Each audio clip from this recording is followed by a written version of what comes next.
सुलझे अनसुलझे रहस्य में आपका स्वागत है। प्यारे दर्शकों, राजस्थान की राजधानी जयपुर वीरता, साहस और राजपूताना सम्मान की असंख्य कहानियों का केंद्र है। आज हम इस जयपुर टूर वीडियो डॉक्यूमेंट्री में आपको लेकर चलेंगे भारत के सबसे शानदार किलों में से एक आमेर किले में। स्थानीय लोक कथाओं से पता चलता है कि किले का नाम अंबा, देवी माँ दुर्गा के नाम पर पड़ा है। आमेर किला मूल रूप से राजा मान सिंह द्वारा बनवाया गया था। एक पहाड़ी पर स्थित यह जयपुर का प्रमुख पर्यटक आकर्षण है। आमेर किला अपनी कलात्मक शैली के लिए जाना जाता है। अपनी बड़ी प्राचीरों और द्वारों की श्रृंखला और पत्थरों से बने रास्तों के साथ किला माउटा झील को देखता है, जो आमेर महल के लिए पानी का मुख्य स्रोत है। आमेर महल राजपूत वास्तुकला का उत्कृष्ट उदाहरण है। लाल बलुआ पत्थर और संगमरमर से निर्मित आकर्षक भव्य महल 4 स्तरों पर बना है। प्रत्येक में एक आंगन है। इसमें दीवान ए आम, दीवान ए खास, शीश महल, जय मंदिर और सुख निवास शामिल हैं। आमेर किले को आमतौर पर आमेर पैलेस के नाम से भी जाना जाता है। यह महल राजपूत महाराजाओं और उनके परिवारों का निवास स्थान था। किले के गणेश गेट के पास महल के प्रवेश द्वार पर चैतन्य पंथ की देवी शिला देवी को समर्पित एक मंदिर भी स्थित है। राजा मान सिंह की 12 रानियां थीं, इसलिए उन्होंने 12 कमरे बनवाए। प्रत्येक रानी के लिए प्रत्येक कमरे में राजा के कमरे से जुड़ी एक सीढ़ी है। राजा जय सिंह की केवल एक रानी थी, इसलिए उन्होंने 3 पुरानी रानियों के कमरों के बराबर एक कमरा बनवाया था। महल को 6 अलग अलग लेकिन मुख्य खंडों में विभाजित किया गया है, जिनमें से प्रत्येक का अपना प्रवेश द्वार और आंगन है। मुख्य प्रवेश सूरज पोल से होता है, जो पहले मुख्य प्रांगण की ओर जाता है। यह वह स्थान था जहां सेनाएं युद्ध से लौटने पर अपने युद्ध इनाम के साथ विजय परेड आयोजित करती थीं, जिसे जालीदार खिड़कियों से शाही परिवार की महिलाएं भी देखती थीं। इसका मुख उगते सूरज की ओर था, इसलिए इसे सूर्य द्वार नाम दिया गया। शाही घुड़सवार दल और गणमान्य व्यक्ति भी इस द्वार से महल में प्रवेश करते थे। जलेब चौक, जिसका मतलब सैनिकों के इकट्ठा होने की जगह होता है, यह आमेर महल के 4 प्रांगणों में से एक है, जिसे सवाई जय सिंह के शासनकाल के दौरान बनाया गया था। महाराजा के निजी अंगरक्षकों के सेना कमांडर की कमान के तहत यहाँ परेड आयोजित की जाती थी। आंगन से सटे घोड़ों के अस्तबल थे। वह ऊपरी स्तर के कमरों में रक्षक रहते थे।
पहला आंगन। जलेबी चौक से एक सीढ़ी मुख्य महल के मैदान की ओर जाती है। यहाँ सीढ़ी के दाहिनी ओर प्रवेश द्वार पर शिला देवी मंदिर है, जहाँ राजपूत महाराजा पूजा करते थे। राज परिवार द्वारा पशु बलि अनुष्ठान किया जाता था। गणेश पोल या गणेश द्वार, यह महाराजाओं के निजी महलों में प्रवेश का द्वार था। यह एक 3 स्तरीय संरचना है, जिसमें कई भित्ति चित्र हैं, जो मिर्जा राजा जय सिंह के आदेश पर बनाए गए थे। इस द्वार के ऊपर सुहाग मंदिर है, जहां शाही परिवार की महिलाएं जालीदार संगमरमर की खिड़कियों, जिन्हें जालिस कहा जाता था, के माध्यम से दीवान ए आम में आयोजित समारोहों को देखा करती थीं। दूसरा आंगन। दूसरे प्रांगण में पहले स्तर के प्रांगण की मुख्य सीढ़ी के ऊपर दीवान ए आम सार्वजनिक दर्शक कक्ष है। दीवान ए आम 27 स्तंभों वाला एक ऊंचा मंच है। जैसा कि नाम से पता चलता है, राजा यहाँ जनता की याचिकाएं सुनने के लिए सभा करते थे, जबकि दीवान ए खास में केवल संबंधित विषयों के मंत्रियों की ही पहुंच थी। दीवान ए खास के ऊपर जय मंदिर स्थित है। तीसरा आंगन। तीसरा प्रांगण वह है जहां महाराजा, उनके परिवार और परिचारकों के निजी आवास स्थित थे। इस प्रांगण में गणेश द्वार से प्रवेश किया जाता है, जो मोजाइक और मूर्तियों से अलंकृत है। आंगन में 2 इमारतें हैं जो एक दूसरे के विपरीत है, व इनके बीच में मुगल गार्डन की शैली में बना बगीचा स्थित है। प्रवेश द्वार के बाईं ओर की इमारत को जय मंदिर कहा जाता है, जो कांच जड़े पैनलों और बहुदर्पण छत से उत्कृष्ट रूप से अलंकृत है। दर्पण उत्तल आकार के होते हैं और रंगीन पन्नी और पेंट से डिजाइन किए गए थे, जो उपयोग के समय मोमबत्ती की रोशनी में चमकते थे। इसे शीश महल के रूप में भी जाना जाता है। शीश महल का निर्माण 16वीं शताब्दी में राजा मान सिंह द्वारा किया गया था। आई हॉल के चारों ओर की दीवारों पर नक्काशीदार संगमरमर के उभरे हुए पैनल लगे हुए हैं।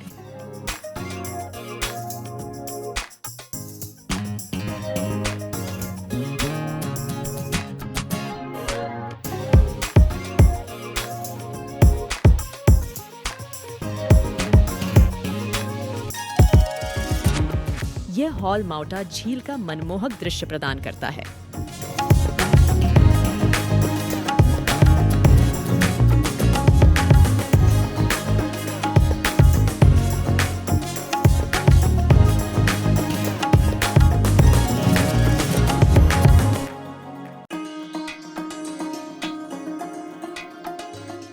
जय मंदिर के शीर्ष पर जस मंदिर स्थित है, जो निजी दर्शकों का एक हॉल है जिसमें पुष्प कांच की नक्काशी और अल्बास्टर का कार्य किया हुआ है। प्रांगण में दिखाई देने वाली दूसरी इमारत जय मंदिर के सामने है और इसे सुख निवास या सुख महल के रूप में जाना जाता है। दीवारों को संगमरमर की जड़ाई के काम से सजाया गया है, जिसे चीनी खाना कहा जाता है। एक पाइपयुक्त जल आपूर्ति एक खुले चैनल के माध्यम से बहती है, जो इस इमारत से होकर वातानुकूलित वातावरण की तरह वातावरण को ठंडा रखती है। इस चैनल का पानी बगीचे में बहता है। बगीचा। यह उद्यान पूर्व में जय मंदिर और पश्चिम में सुख निवास के बीच स्थित है। दोनों तीसरे प्रांगण में ऊंचे प्लेटफार्मों पर बने हैं। यह मिर्जा राजा जय सिंह द्वारा बनाया गया था।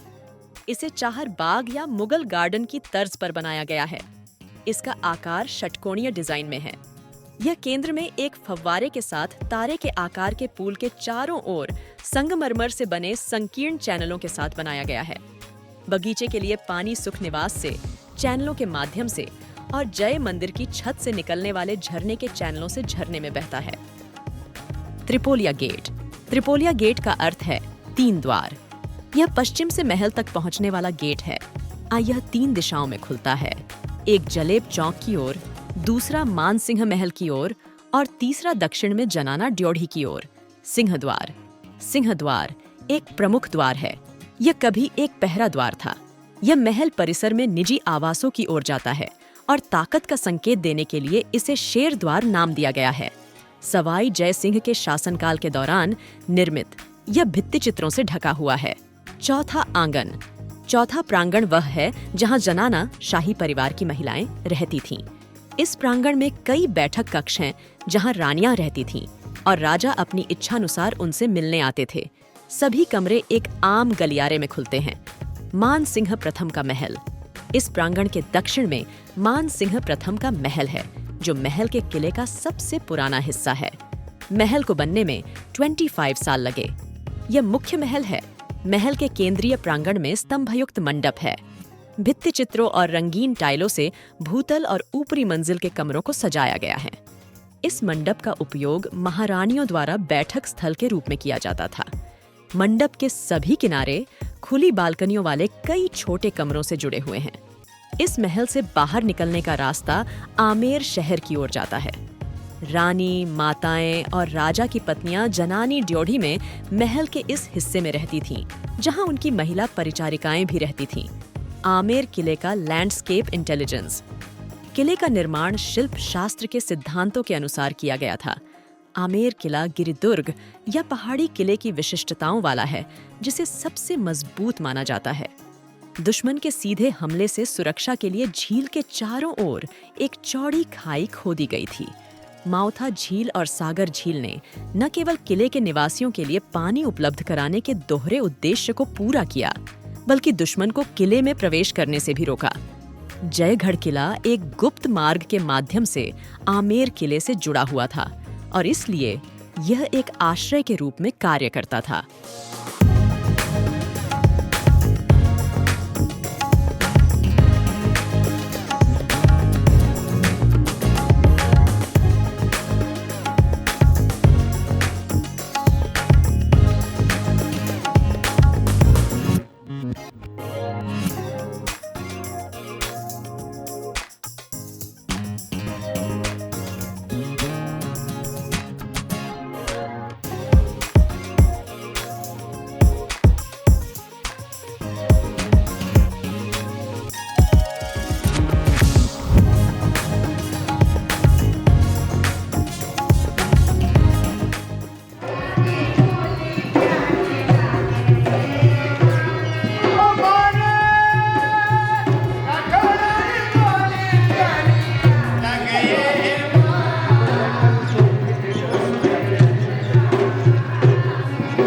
किले के आसपास का परिदृश्य न केवल युद्ध के समय रक्षात्मक और आक्रामक उद्देश्यों के लिए फायदेमंद था, बल्कि शाही परिवार के सदस्यों के लिए एक रिसोर्ट प्रदान करने के लिए भी फायदेमंद था। आमेर किले में जल विज्ञान। माउथा एक कृत्रिम झील थी, जिसे जल भंडार के रूप में कार्य करने के लिए बनाया गया था। झील में पानी पास की पहाड़ियों से विशेष रूप से निर्मित चैनलों के माध्यम से एकत्र किया गया था। झील से पानी उठाने और उसे किले तक पहुंचाने की प्रक्रिया 3 चरणों में की गई थी। पानी झील से मिट्टी के पाइपों के माध्यम से किले के निचले भाग में स्थित एक बड़े टैंक तक जाता था। वह पुली का उपयोग करके पानी को ऊपरी टैंकों तक उठाया जाता था और छोटे टैंकों में भर दिया जाता था। वर्तमान स्थिति। अंततः कछवाहा शासकों द्वारा आमेर को छोड़ दिया गया, क्योंकि 1727 में राजा सवाई जय सिंह द्वितीय द्वारा राजधानी को आमेर से जयपुर स्थानांतरित कर दिया गया, क्योंकि जयपुर को रणनीतिक रूप से बेहतर स्थिर माना जाता था, जिससे शासकों को अपने राज्य की सीमाओं की निगरानी करने की अनुमति मिलती थी। जयपुर उन कुछ राज्यों में से था जो कभी सीधे ब्रिटिश शासन के अधीन नहीं आए। हालांकि शाही परिवार अब भी जयपुर में रहता है। आमेर किले में पर्यटन। आमेर किला वर्तमान में जयपुर के प्रमुख पर्यटक आकर्षणों में से एक है। कोई भी दिन या रात के दौरे का लाभ उठा सकता है, जबकि दिन के दौरे की भव्यता हाथी की सवारी के माध्यम से अनुभव की जा सकती है, जो पहाड़ी के नीचे से शुरू होती है और सीधे किले तक जाती है।